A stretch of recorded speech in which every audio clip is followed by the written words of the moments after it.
Ada satu pepatah yang sekarang udah nggak relevan lagi. Bunyinya, mulutmu harimau. Kalau dulu mungkin itu relevan ya, soalnya orang bisa terluka sama perkataan orang lain. Tapi kalau sekarang, nggak cuma perkataan doang, karena orang-orang udah pindah sekarang kalau mau mencibir, mau mengejek, mau mencela lewat media sosial.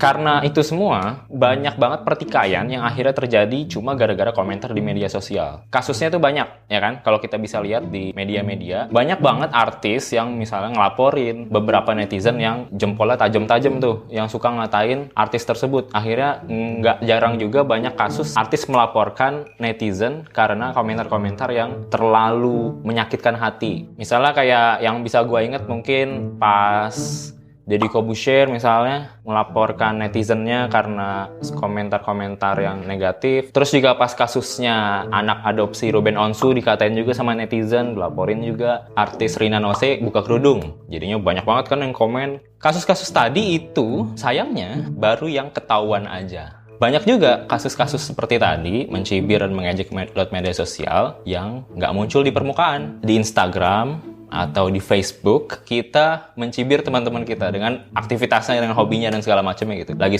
scroll-scroll Instagram, kayak norak banget sih itu.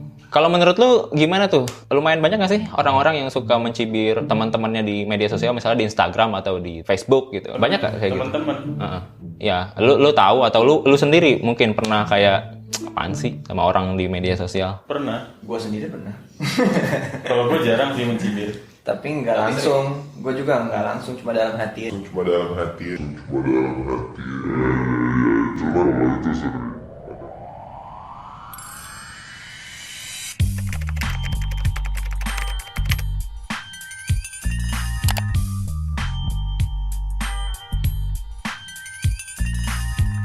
Nggak enak anjir, gue bingung dengerinnya. Kok ketawa ya gue? Suara jelek plus fals pas di menit 0,07 sampai 325. Semuanya nih, harusnya semuanya. Emang pure bener kata kalian, aku bodoh. Di video itu aku bodoh, ngomong gak dipikirin dulu. Itu bener banget. Aku sampai sekali gak nolak kalian, ngatain aku tuh enggak, karena aku tahu di situ aku salah. Jijik banget sama suaminya, so pinter. Wow. Kenapa jawabannya kagak nyambung banget ya, muter-muter kayak kincir angin. Introvert dari mana, gila? Wah. Om Ded, aku telat nonton, tapi aku berterima kasih. Setidaknya dengan undang dia, aku jadi mengerti sudut pandang orang gila pansos. Wah, gila. Mampus loh, penjara langsung. Lidahnya gunting tuh. Gila. Lidahnya gunting tuh. Indira itu siapa?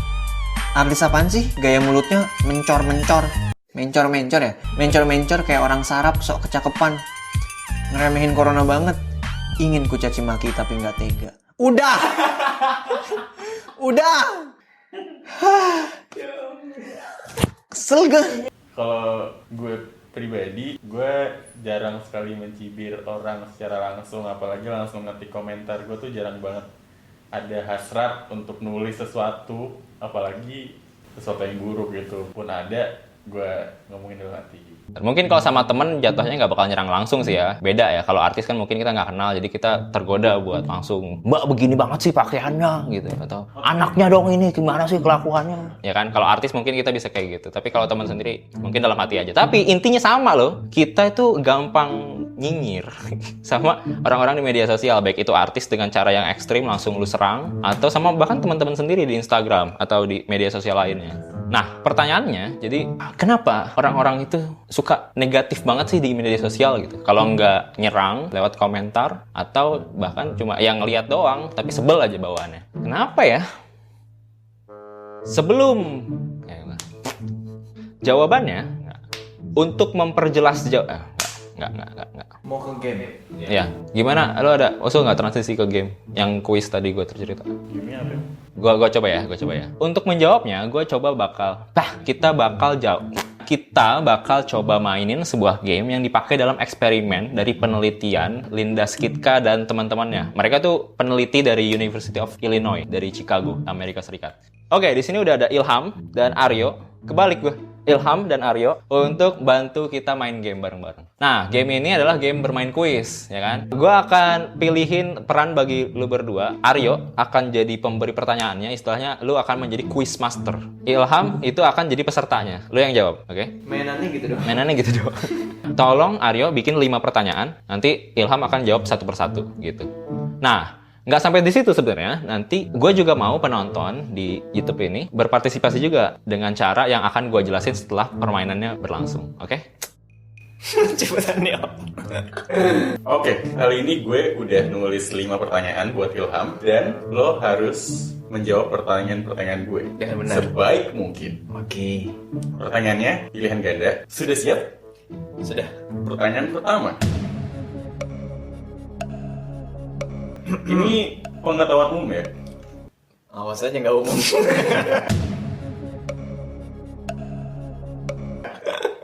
Pertanyaan pertama, disebut skema warna apakah?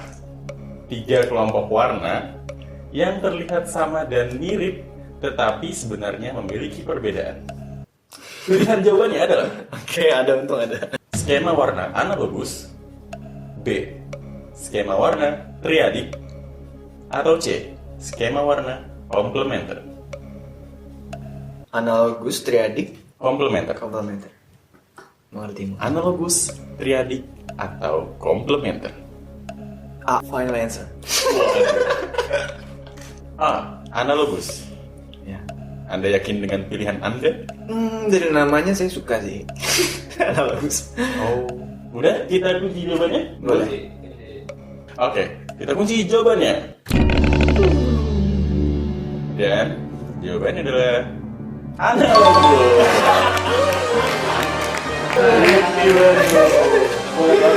Masuk ke pertanyaan kedua. Di antara berikut ini, tanaman mana yang dapat berfungsi sebagai penyerap racun? Pilihan A adalah pakis asparagus, B, lidah mertua, atau C, rosemary. Pilihan-pilihannya aneh. Sayuran yang saya tahu adalah hanya asparagus dan saya akan pilih sepertinya A deh. Dia terdengar seperti sayur-sayuran aja, seperti tumbuh-tumbuhan. Jadi yang lain menurut Anda bukan tumbuhan? Harusnya lidah buaya, bukan lidah mertua. Anda sudah yakin dengan jawaban Anda? A, final answer. Final answer A, pakis asparagus. Pakis asparagus. Kita kunci jawabannya. Kenapa gue selalu ketok ya? Dan jawabannya adalah lidah mertua. Lidah mertua sebuah tumbuhan. Selain lidah buaya ada juga lidah mertua guys. Pertanyaan ketiga, manakah yang berfungsi untuk menyalurkan udara dari luar ke dalam rumah? A, glass block, B, roaster, atau C, void?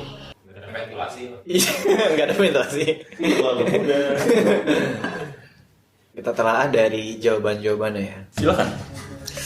A, saya lupa namanya, tapi B adalah roaster dan roaster adalah anak ayam, betul? Atau ayam betina ya. Untuk ketiga kalinya saya milih A, final answer. Final answer. Luar biasa. Aku ragu-ragu ya. Final? Final answer. Kita kunci jawabannya.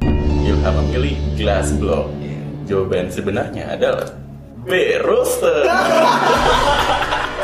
Ayam itu O-nya 2, rooster. Oh, O-nya 1, roaster. Oh. Sekarang pertanyaan keempat ya. Masih seputar pengetahuan umum. Ini mungkin Anda tahu, mungkin juga tidak. Manusia memang seperti itu bukannya? Pertanyaannya adalah, kayu apakah yang tergolong ke dalam jenis kayu keras? A, pinus, B, sengon, atau C, maple? Saya akan jawab yang A tadi apa? Pinus. Pinus, karena pinus tumbuh di SMP 3. Di mana ini Pak? SMP 3 Depok. Oh Depok. Iya. Di depan masjidnya ada pohon pinus dan rontok-rontok aja sih, nggak keras berarti. Kayunya nggak keras berarti? Ya, harusnya nggak keras. Oke. Karena rontok, rubuh. Saya akan jawab sengon, kayu sengon. Sengon. Final answer. Final answer B. Anda yakin? Saya yakin karena yang lainnya tidak yakin. Oke. Dan kita kunci jawabannya. Kayu sengon. Betul kali lo?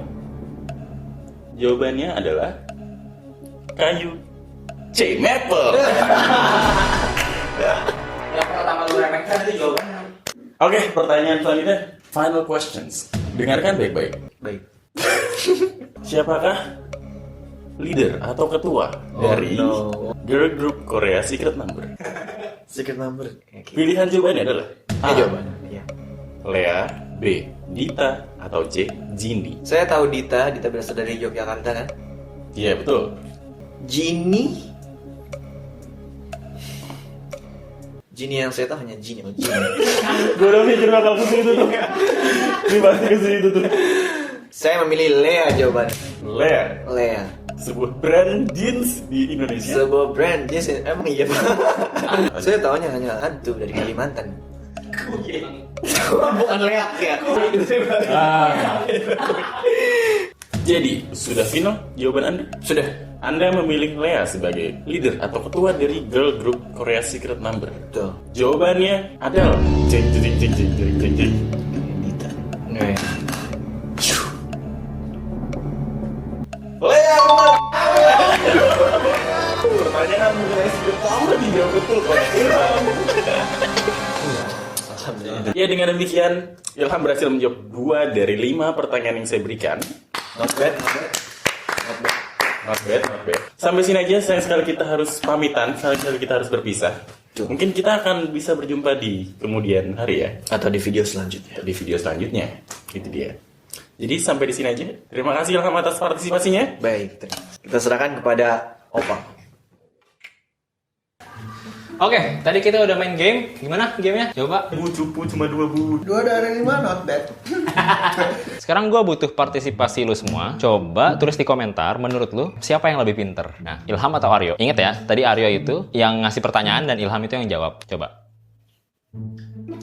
Nah, kalau lo menilai Aryo itu lebih pinter dari Ilham karena Aryo tahu jawaban dari 5 pertanyaan tadi, sedangkan Ilham enggak, mungkin aja lo setelah mempraktikkan sebuah kecenderungan berpikir yang namanya fundamental attribution error. Ini adalah sebuah bias, ya kan, dalam berpikir yang membuat manusia itu mengalamatkan sebuah tingkah laku ke sifat personal orang yang melakukannya. Jadi, mengabaikan faktor situasi di sekitarnya. Misalnya, kalau dari kuis tadi, Ilham yang tidak bisa menjawab itu bisa kita pikir berarti Ilham bodoh kali ya, nggak bisa tahu jawaban pertanyaan kayak gitu doang.